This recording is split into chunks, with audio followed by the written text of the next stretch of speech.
Padre amado, en el nombre precioso de nuestro Señor Jesucristo, te suplicamos tu inspiración, tu revelación, que hables al corazón de cada uno de nosotros, que impidas, Señor, que tomemos caminos que no son los tuyos y que si hay que regresar, estemos dispuestos a obedecer. En el nombre de Cristo Jesús, amén. Gloria a Dios. El día de hoy vamos a ver juntos el cuarto milagro de Eliseo. Se recuerdan que el quinto lo vimos con ustedes, que fue la multiplicación del aceite de la viuda. Hoy vamos a ver el cuarto milagro de Eliseo, y este milagro tiene relación con el primero. Se recuerdan que fue cuando Eliseo dividió las aguas del río Jordán. Tiene relación con el segundo, que fue curar los manantiales de aguas que estaban contaminadas de Jericó. Y ahora este cuarto también tiene relación con agua, pero son aguas, primero es aguas de un río, segundo es agua de un manantial, y ahora son aguas de lluvia, la lluvia. Pero aguas que vienen a salvar a 3 ejércitos que estaban a punto de morir en el desierto de Edom. Entonces, este milagro fue extraordinario. Es computado como el cuarto milagro de Eliseo, y vamos a ver ciertos aspectos ahí que van a servirnos de enseñanza. Para tener una idea, vamos a leer primero en el verso número 9, vamos a leer, comenzando a leer ahí, de Segundo de Reyes, capítulo 3, verso 9. Dice la Escritura: salieron pues el rey de Israel y el rey de Judá y el rey de Edom. Consideren aquí la diferencia entre esos 3 reyes. El rey de Israel es el rey Joram, que era el rey del reino del norte, de las 10 tribus, donde la capital era Samaria. El rey de Judá era en ese momento Josafat, cuya capital era Jerusalén. Y el rey de Edom, que no era propiamente un rey, porque nos informan aquí en Primero de Reyes, en el primer libro de Reyes, capítulo 22, donde dice: no había entonces rey en Edom, había gobernador en lugar de rey. Eso significa que él era considerado un rey, y entró a la batalla porque Joram decidió ir contra Moab, que se había rebelado contra Israel. Entonces, aquí están esos 3 reyes, y dice la Escritura que anduvieron rodeando por el desierto 7 días de camino. Les faltó agua para el ejército y para las bestias que los seguían. Estaban en aprietos. Entonces el rey de Israel dijo: que haya amado Jehová a estos 3 reyes para entregarlos en manos de los moabitas. O sea, fue él el que metió en líos a todos, y ahora él está echando la culpa toda al Señor. Mas Josafat dijo: no hay aquí profeta de Jehová para que consultemos a Jehová por medio de él. Y uno de los siervos del rey de Israel, fíjense, respondió y dijo: aquí está Eliseo, hijo de Safat, que servía a Elías. Él no vivía ahí cerca de Edom, providencialmente él estaba ahí. Fue llevado por el Señor, porque él conoce qué es lo que estamos haciendo. Y Josafat dijo: este tendrá palabra de Jehová. Y descendieron a él el rey de Israel y Josafat y el rey de Edom. Entonces Eliseo dijo al rey de Israel: ¿qué tengo yo contigo? Ve a los profetas de tu padre y a los profetas de tu madre. Y el rey de Israel le respondió: no, porque Jehová ha reunido a esos 3 reyes para entregarlos en manos de los moabitas. Bueno, encontramos aquí este drama, porque realmente era una situación bastante complicada. Ellos estaban en el desierto y habían caminado 7 días y ya no tenían agua, y todos estaban en peligro, tanto los hombres que formaban parte de los 3 ejércitos, como también los animales, los caballos que los acompañaban y otros animales que iban con ellos. Probablemente también comida y etcétera. Pero este mensaje lo vamos a dividir en 3 partes. La primera parte la vamos a llamar guerra por causa de tributos o de impuestos. La segunda parte será llamada, o será para nosotros claro entenderlo así de esta manera, aflicción y peligro de muerte por dinero. Y la tercera parte será Dios es consultado y el milagro sucede. Entonces, desarrollemos el primer punto, porque aquí encontraremos muchas verdades en el sentido muy positivo para que aprendamos a andar en los caminos del Señor y evitemos andar en nuestros propios caminos. O sea, las lecciones que vamos a ver en este cuarto milagro de Eliseo son muchas y son muy preciosas, pero también nos van a reflejar el corazón del hombre, ¿verdad? Porque Israel era también su pueblo, pero ellos habían abandonado al Señor. Ellos ya no estaban andando con el Señor, ¿verdad? Sí creían en Jehová, el Dios de Judá, el Dios de Josafat en ese momento, era Joram, así lo veía, pero no les gustaba consultarlo. O sea, nadie que anda en caminos equivocados quiere consultar al Señor, porque le hablará la verdad y le hablará lo que no quiere oír. De hecho, su padre era Acab, y Acab también, una vez que antes de ir a la guerra, Josafat estaba presente porque también Josafat estaba teniendo comunión con el padre de Joram, que era Acab, ¿verdad? Y él lo único que quería era oír a sus profetas, y no quería oír, como dice aquí en 1 de Reyes capítulo 22, a Micaías, porque siempre, dice él, siempre lo aborrezco porque nunca me profetiza bien, sino solamente mal. O sea, no era que Micaías, el profeta del Señor, le profetizara mal, sino que él le profetizaba en contra de su pecado, en contra de su camino. Y como Acab no quería abandonar su camino, para él eso significaba que le profetizaba mal. ¿Por qué? Porque él solo quería oír aplausos y oír, muy bien, vas por buen camino, adelante, que Dios va a ayudarte. Todos nosotros a veces enfrentamos situaciones en las cuales entramos a ellas pensando, Dios va a ayudarme, ¿verdad? Pero si no son correctos esos caminos, es muy probable que vamos a encontrar situaciones graves y después tal vez hasta nos atrevamos a ser como Joram, de echarle la culpa a Dios por las circunstancias que estamos viviendo.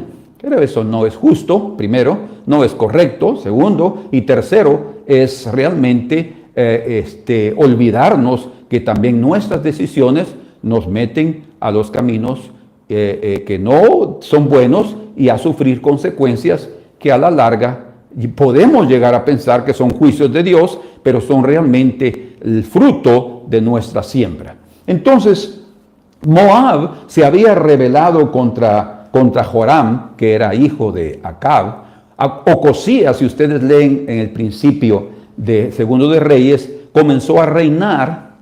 Ocosías era hijo también de Acab, pero Ocosías no tuvo hijos. Entonces Joram, su hermano, tomó el reinado de Israel, del reino del norte, cuya capital era Samaria. Cuando Acab murió, dice aquí la escritura en Segundo de Reyes, capítulo número 3, dice aquí, verso 4, entonces Mesa, rey de Moab, era propietario de ganados. O sea, en Moab se habían perfeccionado, o se habían desarrollado en la ganadería, tenían mucho ganado. Y era la forma como ellos pagaban tributo a Acab cuando él estuvo vivo. Pero dice ahora aquí, era propietario de ganados y pagaba al rey de Israel, escuchen cuánto, 100,000 corderos y 100,000 carneros con sus vellones. O sea, es el tributo anual que él pagaba esos animales juntamente con su lana, es lo que quiere decir con sus vellones, ¿verdad? Ellos pagaban todo eso y cuando Acab murió, dice aquí, pero muerto Acab en el verso 5, el rey de Moab se rebeló contra el rey de Israel.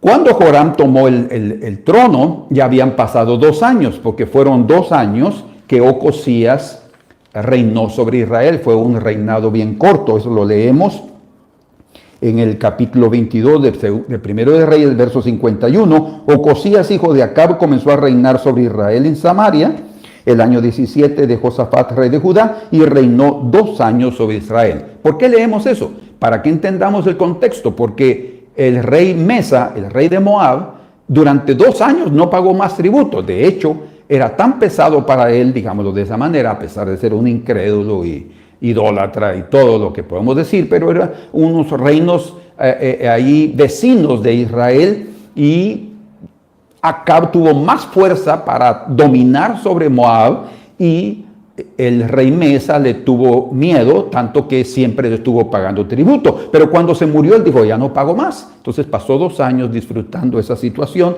y Joram, cuando él entró al trono, dijo, no, yo no voy a perder esos tributos. Entonces vamos a ir a la guerra y vamos a atacar a Moab para recuperar, para vencerlo, dominarlo y obligarlo a pagar esos tributos. Ese es el contexto, y eso es lo que nos muestra esa primera parte de nuestro mensaje, que es guerra por causa de impuestos o guerra por causa de tributos. O sea, ellos entraron, pero él no se fue solo. Joram no se fue solo. Él invitó a Josafat, y luego se pasaron trayendo también al rey de Moab, para que esos 3 ejércitos se fueran, y Josafat y el rey de Edom ayudaran al rey de Joram en su objetivo. Vean ustedes qué tremendo eso. También Moab era enemigo de los otros, pero el que más se interesaba en eso era Joram, porque él era el que iba a tener entrada. Los otros solo iban a arriesgar sus vidas. Solo.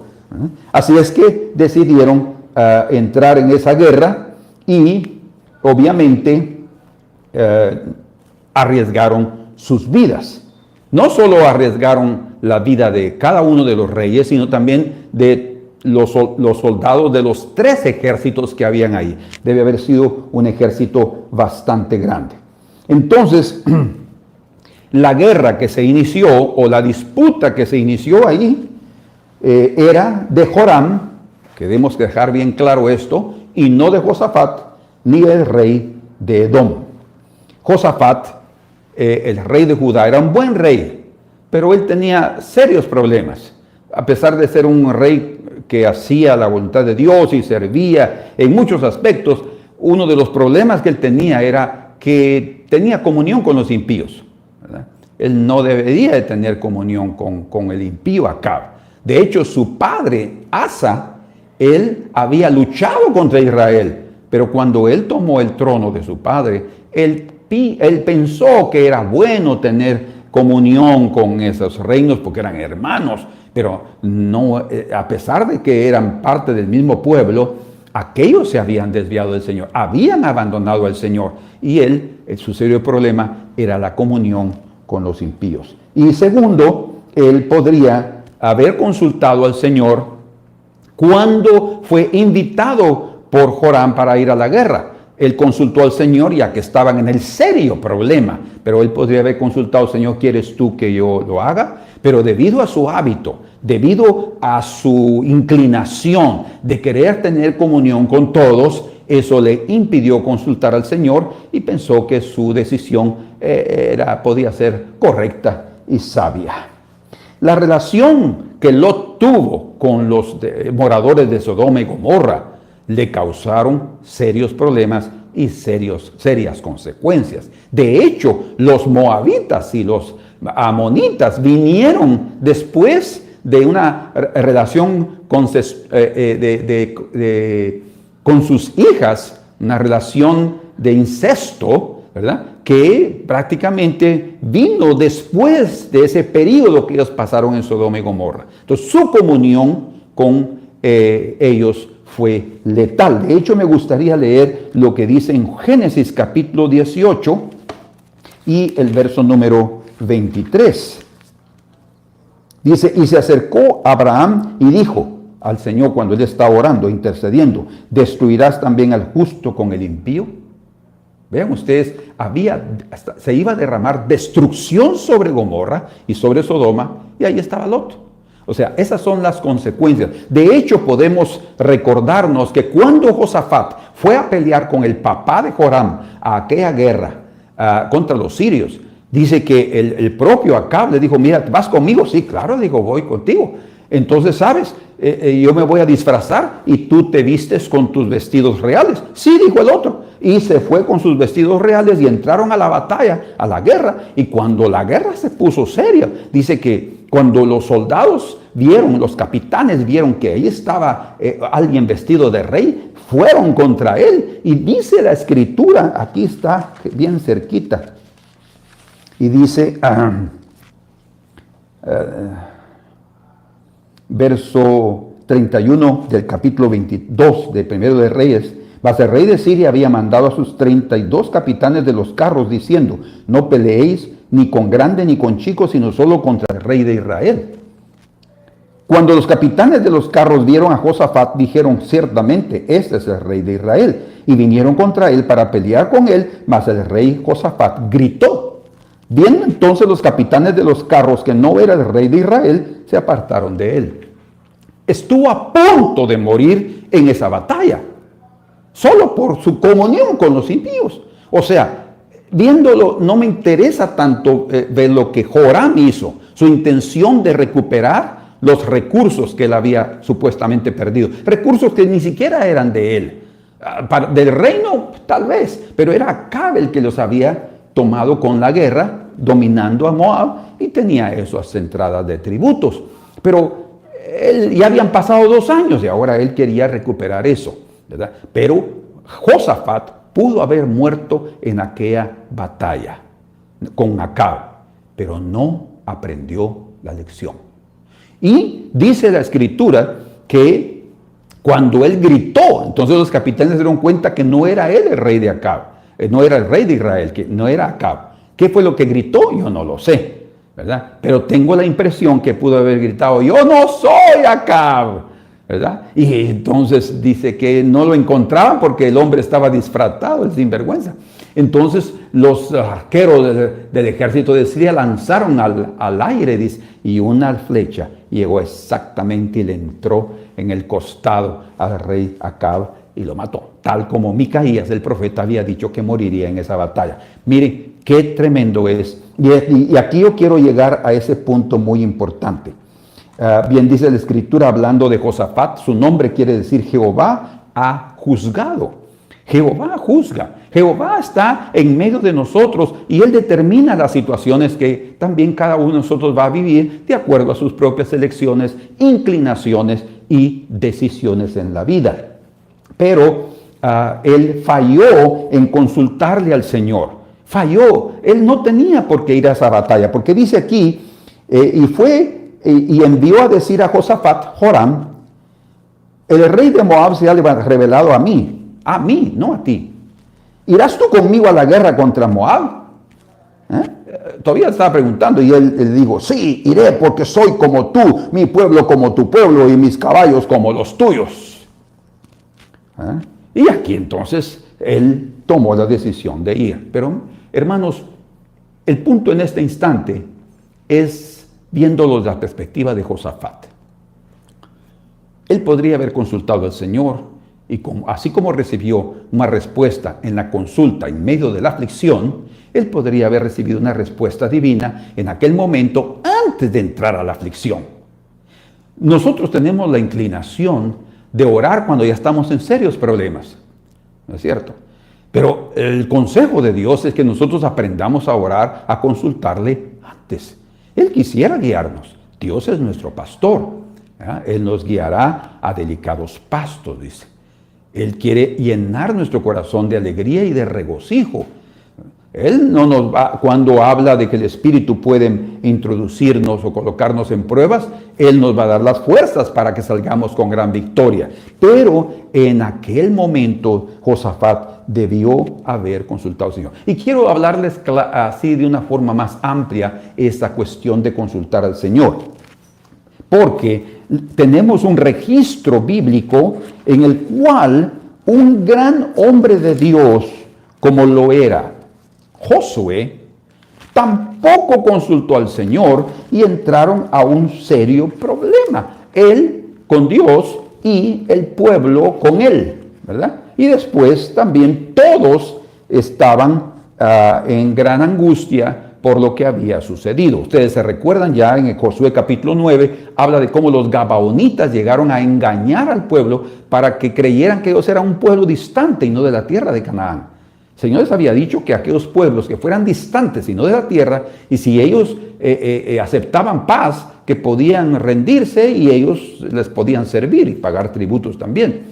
Entonces estos gabaonitas astutos hicieron como que eran de una tierra extraña y no del territorio de Canaán. Llegaron allá con Josué, les pidieron ayuda, querían rendirse a ellos. Y dice aquí la escritura en Josué capítulo 9, verso número 14, y los hombres de Israel tomaron de las provisiones de ellos, porque no tenían comida, supuestamente ya estaba con moho el pan, ya no tenían agua.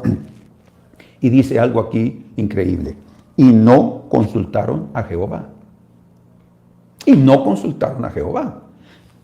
Veamos algo aquí, porque no hay duda que las palabras que están en la Escritura no es solamente para la gente de aquel periodo, sino para todos nosotros que vamos a enfrentar situaciones que también tendremos la oportunidad de consultar al Señor o no. Pero la clave es consultarlo. Si nosotros no lo consultamos, puede suceder que estemos desobedeciendo una orden del Señor.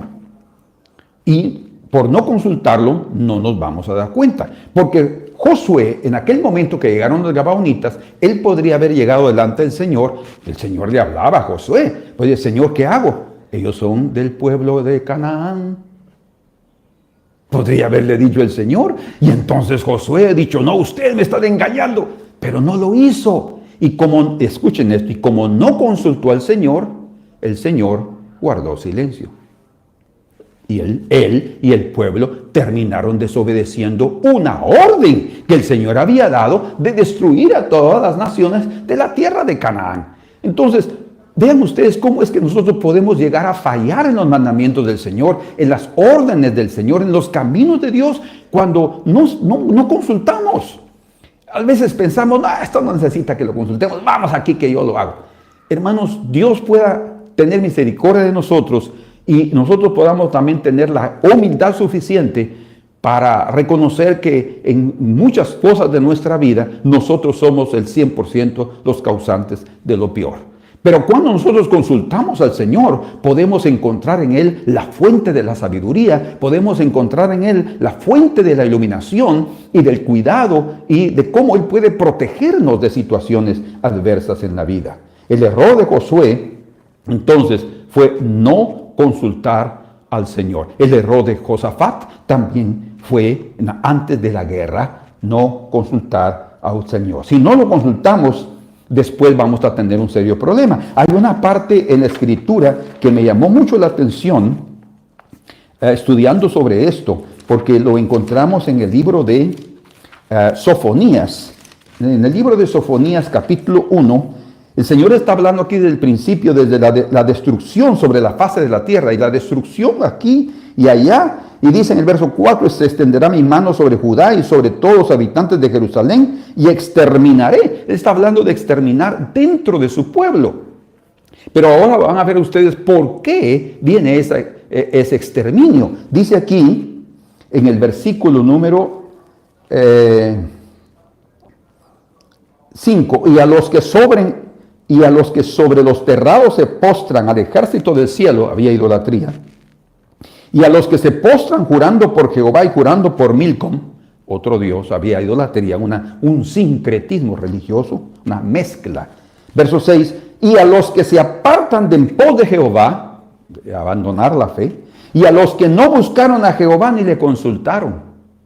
O sea, el consultar al Señor es algo vital, puede evitarnos grandes problemas y evitarnos consecuencias que después vamos a decir, ay no, el Señor pudo haberme salvado. No, ahí está. Si nosotros, creo que no les leí esa parte ahí, si nosotros no le consultamos al Señor, Él hará silencio. Pero miren lo que dice el versículo número 7. Voy a leer otra vez el 6. Y a los que se apartan de en pos de Jehová, y a los que no buscaron a Jehová, ni le consultaron, calla en la presencia de Jehová el Señor, porque el día de Jehová está cercano. O sea, mejor hagamos silencio, cerremos la boca, porque al final de cuentas, ¿quién falló?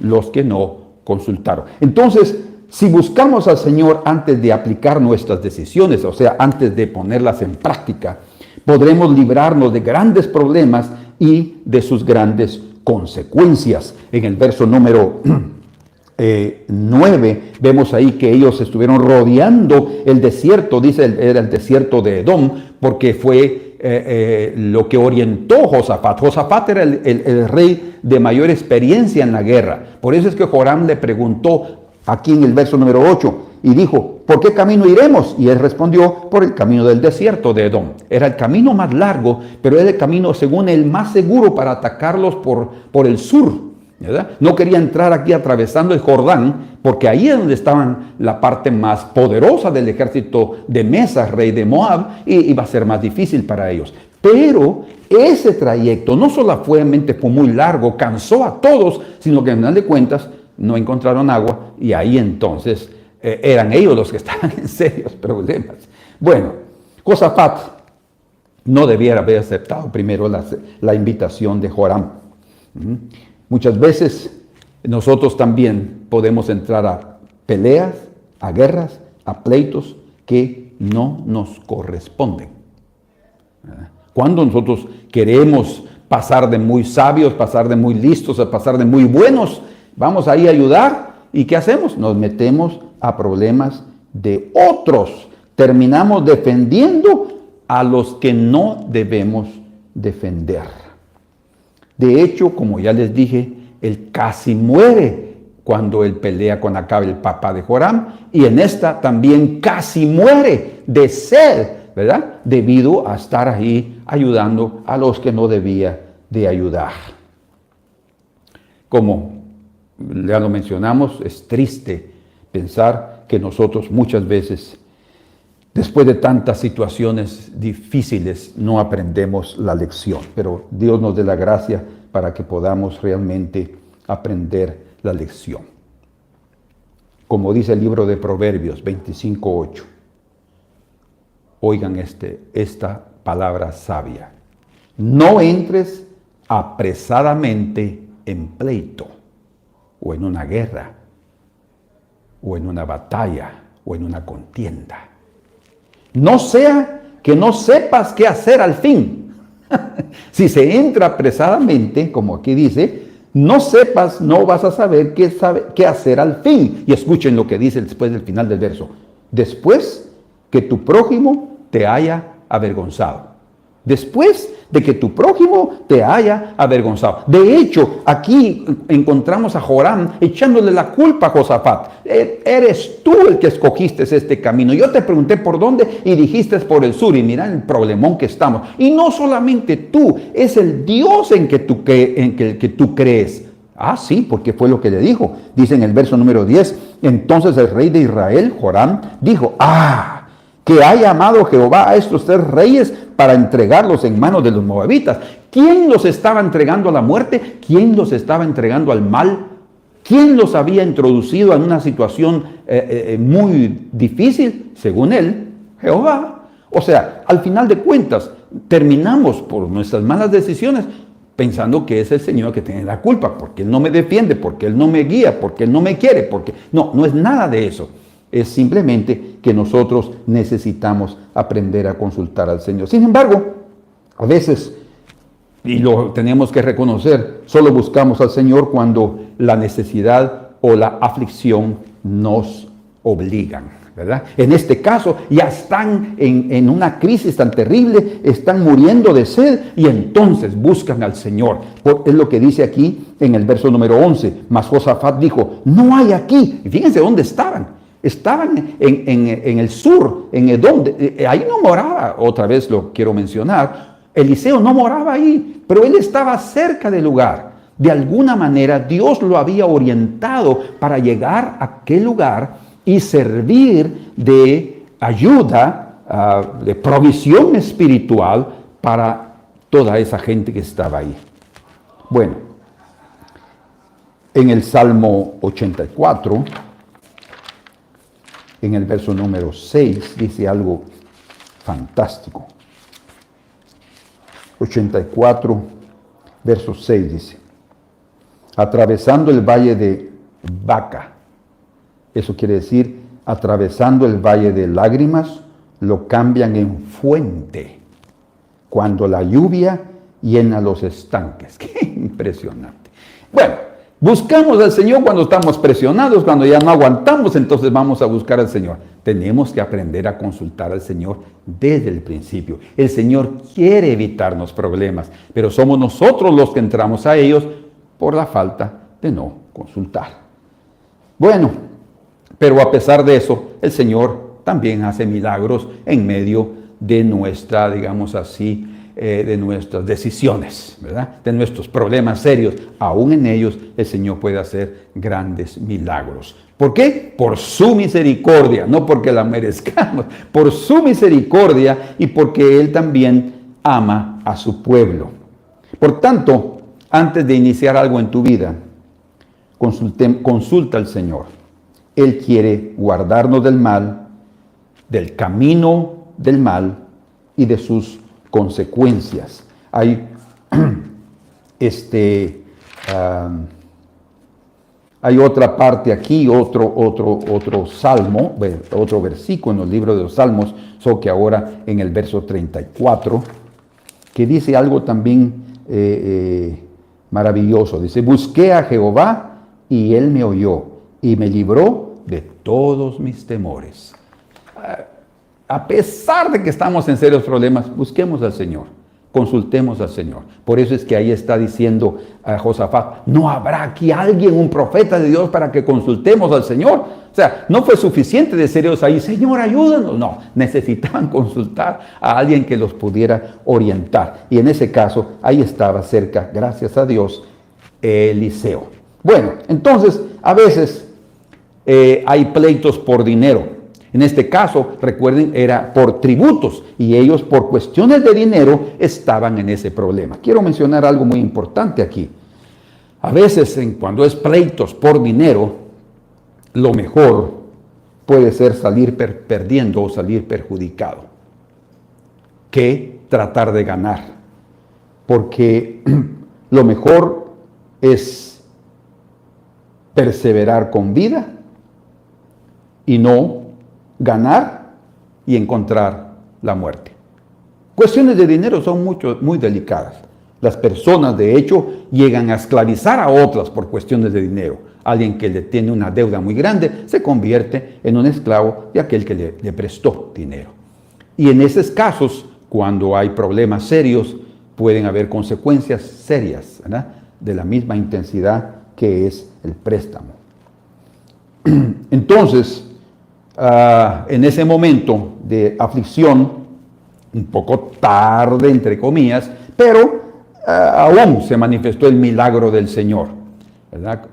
Josafat consultó, se le ocurrió consultar al Señor y el Señor les dijo lo que debían hacer. Vean ustedes qué fácil era.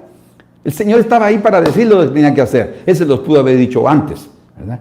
De hecho, pudo haber dicho: no vayan. De hecho, cuando nosotros leemos en la Escritura que cuando el pueblo de Israel el pueblo de Judá atacó a Benjamín, ¿verdad?, a la tribu de Benjamín, el Señor dijo: vayan, Señor, atacamos a Benjamín, nuestros hermanos, ataquen. Señor, de la orden, ¿verdad? A pesar de que hubo unas pérdidas las primeras veces, era la orden del Señor, era la voluntad de Dios que lo hicieran, porque también estaba tratando con Benjamín debido a ciertas situaciones que no eran correctas. Pero en otros casos el Señor también nos ordena no ir a pelear, no entrar a ese tipo de batallas, porque puede ser que tengamos ahí lo que ninguno de nosotros pudiera desear. Entonces, cuando nosotros confiamos en Dios nuestra vida, no solo el Señor nos va a guiar, sino también veremos milagros sucediendo en nuestra vida. Es importantísimo confiar en el Señor, es importantísimo consultar en su presencia. Segundo punto, la aflicción y peligro de muerte por dinero. Ya hemos mencionado partes de esto aquí, pero ustedes saben que por esa razón, por cuestiones de tributos y de impuestos, fueron a esa batalla. De hecho, entre comillas otra vez, era Joram y el pueblo de Israel que sería beneficiado con eso. El resto tal vez les darían una parte, pero no creo que... De hecho, ustedes van a ver cómo termina todo este asunto. Pero la Escritura nos enseña en 1 de Timoteo, capítulo número 6, vamos ahí, 1 de Timoteo, capítulo número 6, versículo número 10. Dice, porque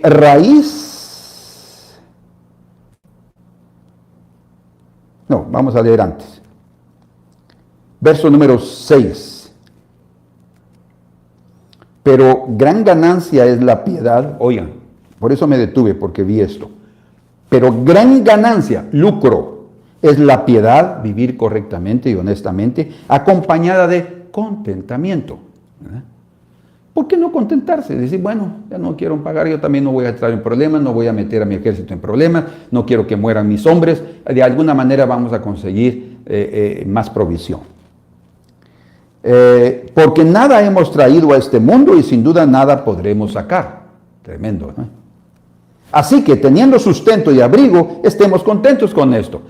Joram no se contentó con eso. Él era rey, él tenía suficiente. Y si les faltaba algo, pues que podrían pensar en de qué manera tener proyectos para producir más y tener lo que necesitaban, con contentamiento. Pero como el hombre era un codicioso, y ahí viene ese pecado tremendo de la codicia, que la codicia es no estar satisfecho con lo que tenemos y querer tener más, o dinero o bienes. Y ese es el problema. El dinero no es problema, los bienes no son problema, el dinero es la codicia que está en el corazón humano. Pero luego dice, así que teniendo sustento y abrigo, estemos contentos con esto, porque los que quieren enriquecerse, caen en tentación y lazo, y en muchas codicias necias y dañosas, que hunden a los hombres en destrucción y perdición.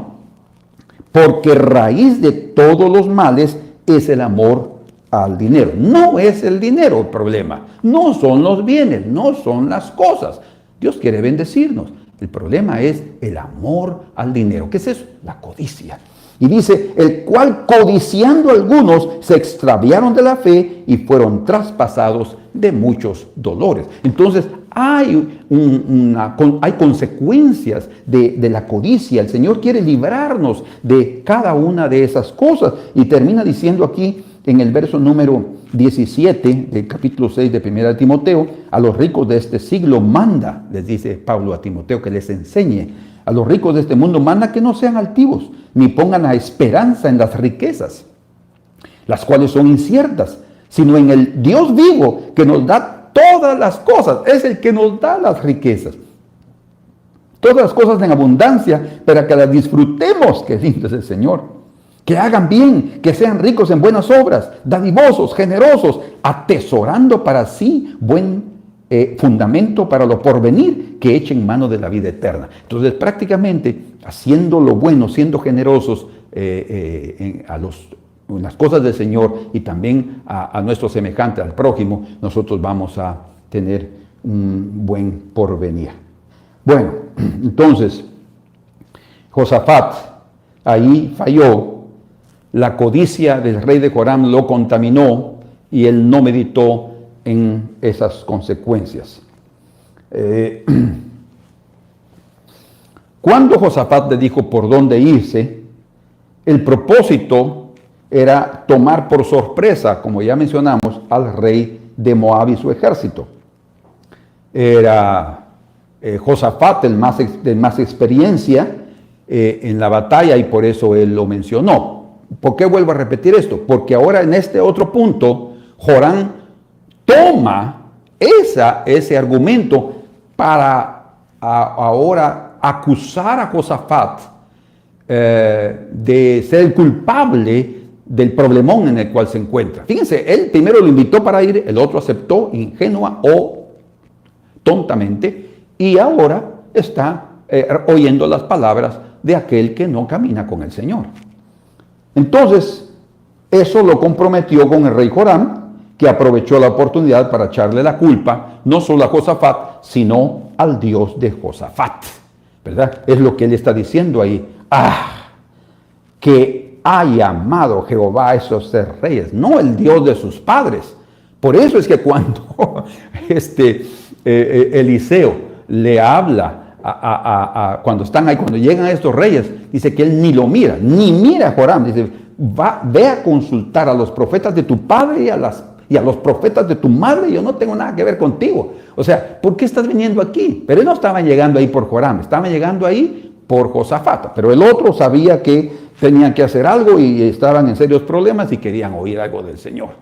Él se aprovechó de esas circunstancias. Y ahora quiero leerles un versículo de los más impactantes en este mensaje sobre lo que el hombre llega a pensar de Dios. Dice la Escritura en Proverbios capítulo 19, verso número 3. La insensatez del hombre tuerce su camino. Fíjense. Esto es muy importante que no lo olviden. La insensatez del hombre tuerce su camino. Sus malas decisiones lo llevan a lo que está viviendo en su vida. Ahora escuchen cómo termina el versículo. Y luego, contra Jehová se irrita su corazón. Mi Dios. Y luego, contra Jehová se irrita su corazón. O sea, como quien dice, yo voy a entrar aquí porque yo quiero, porque me da la gana. Pero después Dios tiene la culpa. ¿Por qué no me lo impidió? No, Él, porque es un Dios que solo castiga, solo es un Dios que derrama juicio. Por eso es que yo no lo consulto, ni me gusta andar con Él. Es el mensaje que estaba dando Joram aquí prácticamente, y este verso 19, capítulo 19 y verso 3 de Proverbios da una fotografía, digámoslo así, de este rey impío, insensato, y después echándole la culpa al Señor. Él le echó la culpa a Josafat por su elección del mal camino, supuestamente, y al Dios de Jehová por la condición del peligro en que se encontraba. ¡Qué tremendo esto! Pero a la larga, él no entendía nada. Esa decisión que se tomó, y ellos llegaron al lugar correcto para hacerle. Ahí estaba el lugar indicado, geográficamente hablando, el lugar indicado para la manifestación del cuarto milagro de Eliseo, ¿verdad? O sea, esas circunstancias, a pesar de ser graves y a pesar de ser fruto de una mala decisión, el Señor tiene control de todas las cosas. Y a él ahí iba a manifestar su gloria.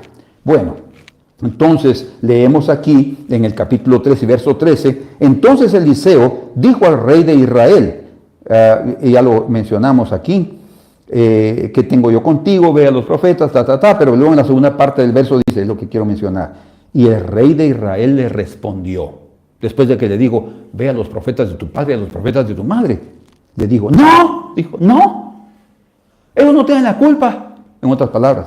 Porque Jehová ha reunido a estos reyes otra vez para entregarlos en manos de los moabitas. Es tu Dios el que tiene la culpa. Es el Dios de Josafat. Yo no sé por qué me uní con él. Ay, qué tremendo. O sea, cómo los justos pueden llegar a pasar vergüenza por estar en comunión con alguien que no ama al Señor y que no conoce los caminos de Dios y que no puede entender cómo Dios opera en nuestra vida. Porque Él es maravilloso en lo que Él hace. Entonces, la conciencia culpable y endurecida de Joram lo convenció, fíjense, oigan esto, lo convenció que la calamidad que ellos estaban viviendo era un juicio de Dios. Disculpe, era un juicio de Dios. Pero todo lo que el hombre siembre, eso es lo que va a cosechar. Jesús fue lo que enseñó. Joram, por su pecado, pensaba que lo que sucedía en su contra era juicio de Dios. Pero lo que estaba sucediendo era por su codicia, por su alejamiento del Señor y porque también no consultaba al Señor.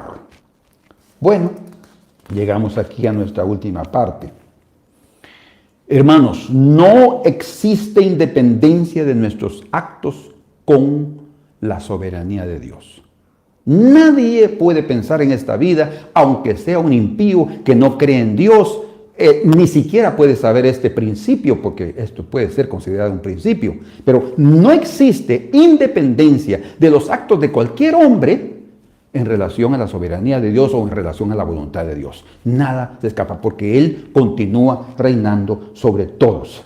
Dios, no, por otro lado, a pesar de eso, Dios no va a actuar hasta que le pidamos su intervención. Es tremendo. O sea, a pesar de que nosotros podemos andar por un mal camino, o como lo que sucedía con Joram y con Josafat, ese rey justo, Dios solo intervino cuando le pidieron ayuda. Que podamos nosotros pedir ayuda inmediatamente. Pero algo tremendo aquí es que tanto Joram como Josafat, en ese momento, en el desierto, sin agua, en esa situación tan grave, tanto ese impío como el santo, digámoslo así, ese correcto, ese honesto Josafat, todos ellos dos sabían que había un elemento espiritual en toda esa crisis. Un elemento espiritual. Es lo que estoy diciendo. Por eso es que no existe una independencia de mis actos naturales y terrenales con la soberanía de Dios. No. En todas las cosas siempre hay un elemento espiritual.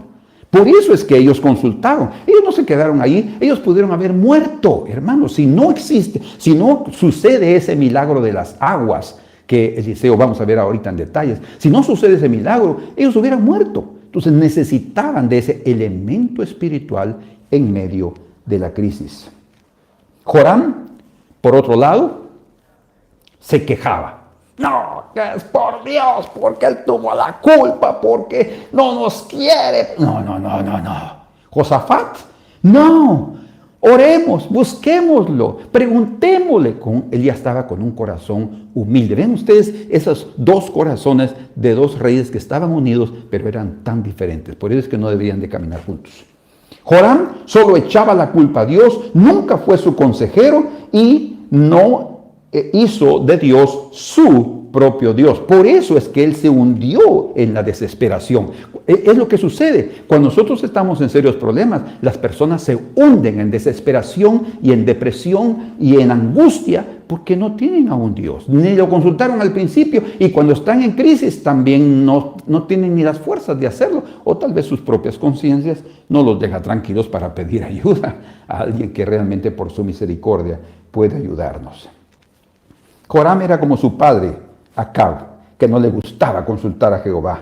¿Por qué? Porque nunca oía lo que él quería oír. Hermanos, seamos nosotros humildes y aprendamos a ser corregidos por el Señor, por su palabra. Eso nos va a ayudar a andar por el buen camino y tener su bendición. Por otro lado, Josafat veía a Dios en todos los actos de su vida. A pesar de no haberlo consultado, él era un hombre que tenía una noción diferente de vida. Y aunque era un poco tarde, como ya lo mencionamos, decidió consultar al Señor. Y entonces entramos aquí a esa última parte, que es, después de haberlo consultado, el milagro sucedió. ¿Queremos ver milagros? Consultemos al Señor. ¿Queremos ver maravillas delante de nosotros en medio de nuestras situaciones difíciles, en medio de la gravedad, en medio de la enfermedad, en medio de la aflicción? Consultemos al Señor.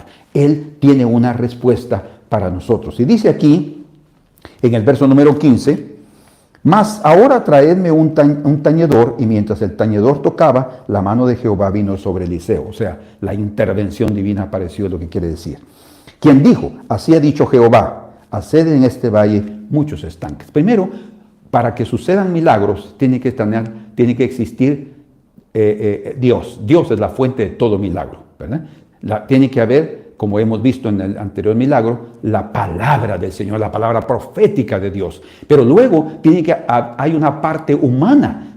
Él les da la orden, haced en este valle muchos estanques. Hay algo que nosotros tenemos que hacer. Aún antes de que las cosas sucedan, antes de que el milagro se presente delante de nosotros, tenemos que creer en esa palabra y comenzar a preparar el ambiente para recibir lo que Él nos va a dar, lo que Él prometió dar. O sea, nosotros tenemos que poner esa parte. Nuestra fe debe estar en creer y poner en acción, aunque no veamos nada. Es lo que dice la Escritura en Hebreos 11:1, refiriéndose a la fe como una convicción. Está diciendo la fe, la certeza de lo que se espera, la convicción de lo que no se ve. Entonces, si tenemos fe, vamos a acabar y hacer bastantes estanques. Dependiendo de eso, va a ser la cantidad, los litros de agua que tendremos a nuestra disposición. Dice en el verso 17, porque Jehová ha dicho así, no veréis viento ni veréis lluvia. Fíjense ustedes qué milagro iba a ser ese, porque ellos estaban en un lugar, en un desierto, en un valle, quiere decir que habían montañas. De un lado estaban las montañas allá de Moab, y de este lado en el sur estaban las montañas de Edom. Ellos estaban ahí en ese valle. No veréis viento, que es un elemento que usado para que la gente sepa que va a llover, ¿verdad? Ni veréis lluvia, que la lluvia, ¿qué es lo que trae? Agua. ¿Y qué es lo que ellos necesitaban? Agua. Pero dice, no veréis ni viento ni lluvia, o sea, cosas naturales no las veréis ustedes aquí, no las verán aquí, pero va a venir agua en este lugar. Entonces, prepárense.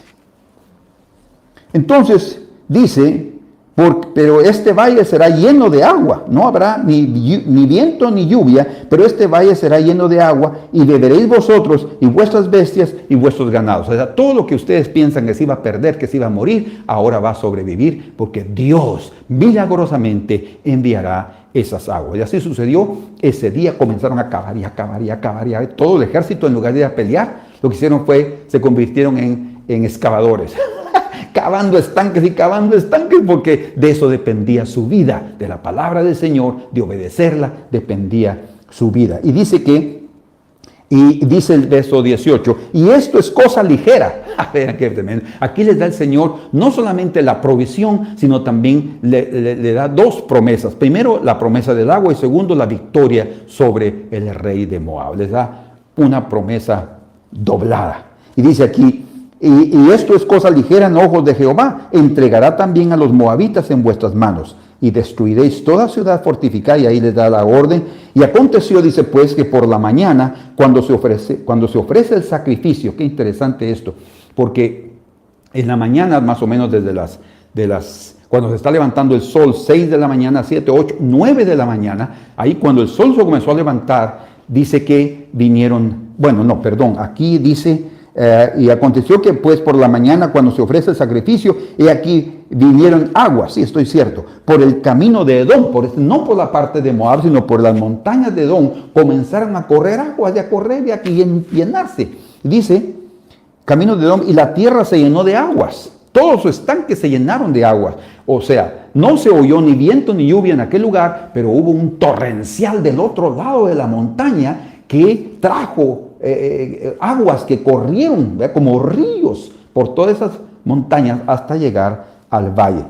Y dice ahora, cuando todos los de Moab oyeron que los reyes subían a pelear contra ellos, se juntaron desde los que apenas podían ceñir arma, o sea, hasta los más chiquitos, pequeños, jóvenes, armadura en adelante, y se pusieron en la frontera. Cuando se levantaron por la mañana, vean ustedes esto, el milagro no solamente constaba de proveer agua sin oír vientos y lluvia, sino también les iba a dar la victoria sobre los enemigos, y aún más, confundiría a los enemigos esas aguas. Esas aguas que sirvieron de vida para los ejércitos, sirvió de muerte para los enemigos. ¿Cómo? Aquí dice, cuando se levantaron por la mañana y brilló el sol sobre las aguas, porque en la tierra de Edom, recuerden que Edom es rojo, y es interesante que la tierra de Edom era barrosa. Entonces habían aguas y el sol pegó ahí y se miraban como que fueran sangre. Vieron los de Moab desde lejos las aguas rojas como sangre, díganse, y dijeron, esto es sangre de espada. Los reyes se han vuelto un contra otro, y cada uno ha dado muerte a su compañero. Ahora pues, Moab, al botín. ¿Qué es al botín? Ellos solo iban al despojo. Según ellos no iban a pelear, no iban a hacer nada. ¿Qué si solo llegaron, cuando llegaron al campamento de los 3 ejércitos, o al campamento de Israel? Ellos, ya los de Israel los vieron y comenzaron a matar, porque ellos estaban ahí. ¿Qué? Muertos, nada. Bien vivos estaban ahí, y ya recuperados con sus fuerzas a través del agua, del milagro que el Señor les dio. Y dice, pero cuando llegaron al campamento de Israel, se levantaron los israelitas y atacaron a los de Moab, los cuales huyeron de delante de ellos, pero los persiguieron matando a los de Moab. Bueno, entonces terminamos aquí diciendo lo siguiente: Dios es la fuente de todo milagro. Con ese milagro Él salvó a Israel, salvó a sus confederados, a los otros ejércitos, y destruyó a los enemigos, ¿verdad? El milagro incluyó vida para unos, muerte para los otros. El Señor, además de haberles dado lo que ellos pidieron, agua, les dio también mucho más. Y eso también compone los milagros del Señor. Él va a darnos cosas maravillosas. Sin viento y sin lluvia tuvieron agua, y todos tuvieron que cavar, eso sí, o sea, la intervención humana, para recibir esas aguas. Mas aquí termino con esta parte. Dios salva y protege a los que lo consultan. Y Israel no consiguió lo que quería, mantener el tributo. ¿Cómo así? ¿Recuerdan cómo se inició la batalla? Ellos fueron para ir a recuperar los impuestos, el tributo que había dejado de dar Mesa, rey de Moab.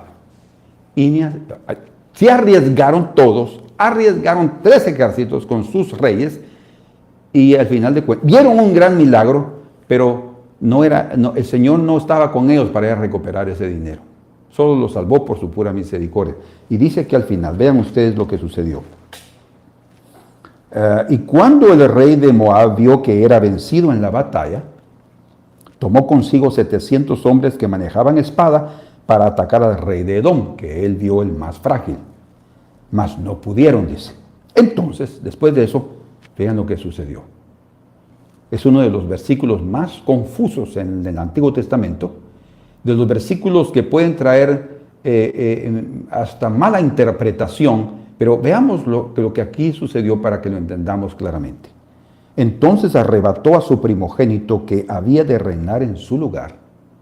O sea, el rey de Moab, Mesa, era tan perverso y tan idólatra que él agarró a su hijo primogénito y lo sacrificó en holocausto sobre el muro, porque el muro de la ciudad de Moab estaba grande y ahí ya no pudieron atravesar, estaba cercado por los 3 ejércitos, Israel, Judá y Edom, y ahí delante de ellos dice que agarró al muchacho, lo mató y lo hizo para sacrificarlo para su dios, que era, aquí no dice, pero era Quemos. Quemos era el dios de los moabitas, era Satanás.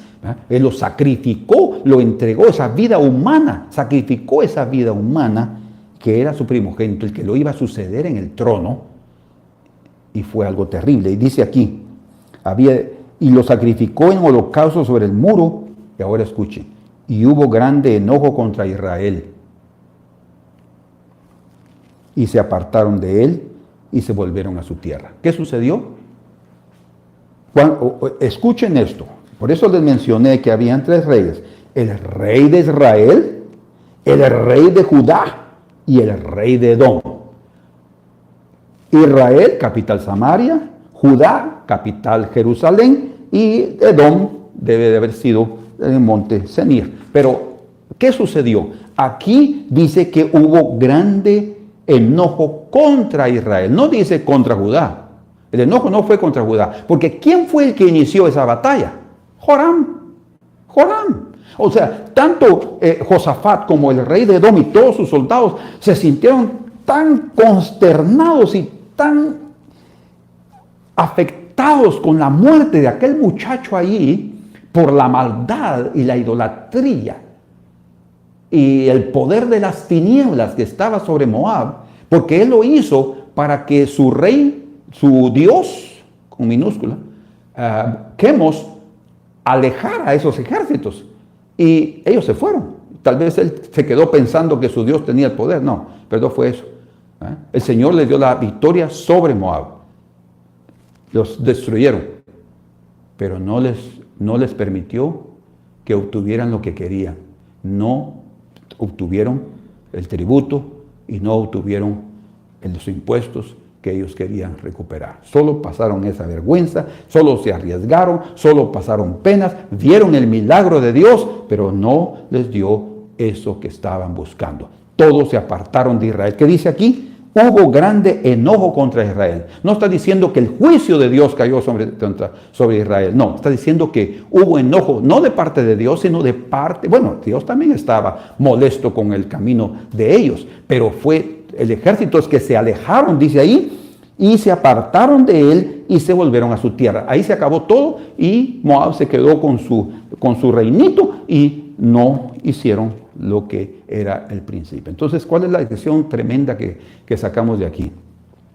No iniciemos batallas por cuestiones de dinero, batallas que pueden generar años y años o serios problemas o enemistades o entre familias, enemistades entre un pueblo y otro pueblo, una familia y otra familia, una cosa tan terrible. Puede ser que a final de cuentas no obtengamos lo que queremos.